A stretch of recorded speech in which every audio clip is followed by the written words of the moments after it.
Hey, what's up guys, this is EZCubing, and today I'm bringing you guys a Q&A. Enjoy. I dreamed it all. Ever since I was young, they said I won't be nothing. Now they always say congratulations. Alright guys, so this is my third Q&A on this channel, and I haven't done one in a really long time, so I'm going to try to make this Q&A preferably long, so sit back, grab your cube, and enjoy. Alright, so the first question comes from Moonish Gowda, I think that's how you say it, and I don't know if this is a he or she, but they said, how much did this channel help you in cubing? And surprisingly, I would say that this channel didn't actually help me in cubing. I think it actually made me slower because I have to spend more time on this channel than I would just practicing and solving the cube. So the next question comes from Bobby Sanchez, and he asks, what's your favorite non-WCA puzzle? So my favorite non-WCA puzzle is the mirror blocks. It's super fun to solve and it's just really interesting. Alright, so the next question comes from X Just Wrecked, and he says, do you want to learn zeroing? And fun fact, I actually do know zeroing. I use it for pyramids and 2x2 and 1x1. Obviously, just not 3x3 because it's just too many algorithms, but yeah, for pyramids, 2x2 and 1x1 I use it. So the next question comes from Toshu Lohai, and they ask, what do you choose to select your main? Smoothness, filling, or stability of the cube? So I choose my main all off of filling because that's all I really care about when I solve. So the next question comes from EZCubing, and they ask, how old are you? So I actually just turned 15, my birthday is June 2nd.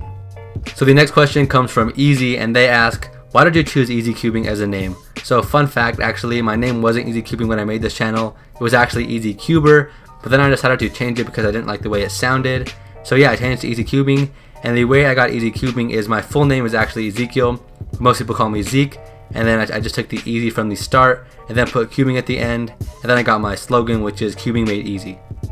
So the next question comes from Hasna Binti Ali, and they ask, when you start to be a speed cubing? So I started to be a speed cubing around 10 years ago when I was in the age of 1.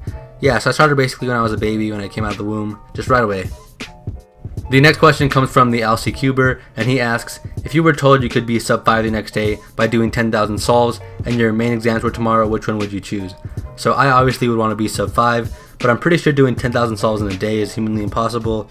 So if we do the math, 10,000 solves, and let's say I solve around 10 seconds, with 10 seconds to scramble the cube, that's 200,000 seconds of solving overall.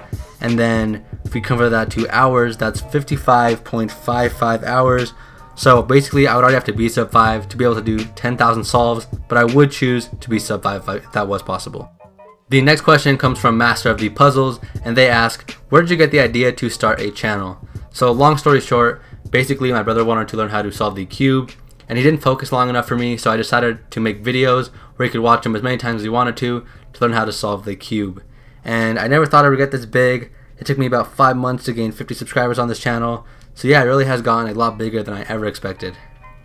So the next question comes from Cuberus, and they ask, are you annoyed by people watching your solves in public, or do you feel like you're impressive? So to be honest, I don't feel like I'm impressive, and I'm not really annoyed by it. It's just kind of like something that I like doing, because it's kind of cool to see the reactions that I get. But I don't really feel impressive because my brothers can do it too, and I just know a lot of really fast cubers. So the next question comes from The Beast, and they ask, what makes you smile? So what makes me smile is whenever I gain a new subscriber, because I just feel like I put a lot of work into this channel, and whenever I gain a new subscriber, it just feels really accomplishing. So basically, you guys make me smile. The next question comes from Like Felix, and they ask, what is your next goal on YouTube, and why did you start making cube videos on YouTube? So my next big goal on YouTube is to hit 10,000 subscribers. I think we can do it within about 2 months, so that'd be really awesome. The next question comes from EZCubing, and he asks, what do you think about magnets and cubes?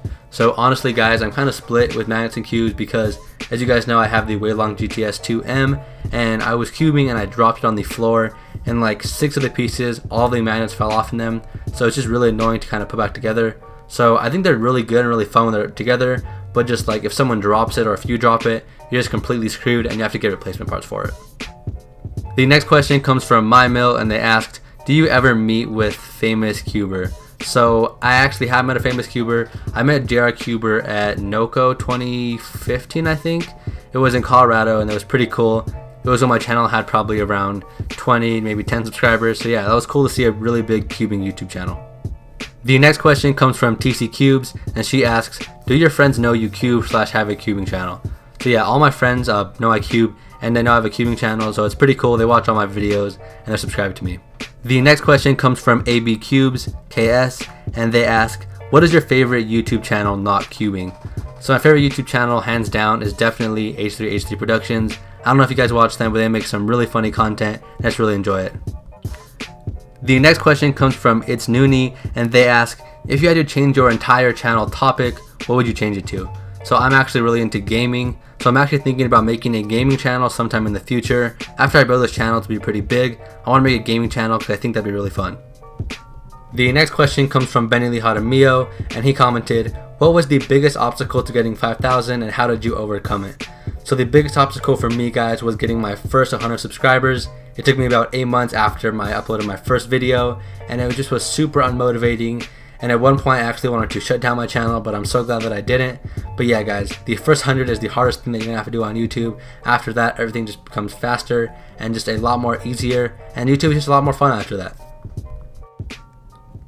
The next question comes from EZCubing, and they asked, who is your idol for cubing? So as you guys know, this person is actually Felix's idol, Max's idol, and just every cuber's idol, and that is Anthony Brooks. As you guys know, he is the Michael Jordan of Rubik's Cubes, and is just the best to ever live. Who cares about Max and who cares about Felix, because Anthony is where it's at. The next question comes from Josh Plays, and he asked, what is your real name? So like I said, guys, my real name is actually Ezekiel, but most people call me Zeke. The next question comes from It's Giga, and they ask, do you play Overwatch? If so, what is your battle tag? So I actually don't play Overwatch. I really want to, but I do play Call of Duty and Rocket League. So if any of you guys want to play with me, I play on Xbox. Just let me know by leaving a comment down below, and I'll give you my gamer tag. The next question comes from Cube Conway, and they ask, make a face reveal in a Q&A.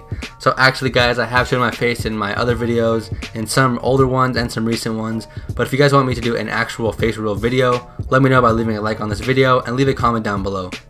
The next question comes from the Cuber Lady, and she asks, where do you get the great music in your videos? So I get all my music from this playlist on Spotify. It's just called Casey Neistat. I really like his music, and then I just found this playlist, and so I just got all my music from there. The next question comes from EZCubing, and they asked, what are there hobbies that you do rather than cubing? So I'm pretty sure they mean hobbies. That's kind of funny, but I actually like to play sports. I play basketball, baseball, and football. So yeah, that's pretty much what I do when I'm not cubing, or I just like to relax.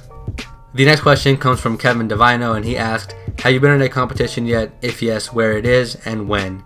If not yet, you should be, because you're fast. So guys, I actually have been in a competition. I've been in 3 of them. One of them I hosted, which was called Albuquerque Spring 2016. That was super fun, and my fastest average at a competition yet is almost sub 11. The next question comes from Ball is Life, and they asked, is EZCubing supposed to be like EZCubing?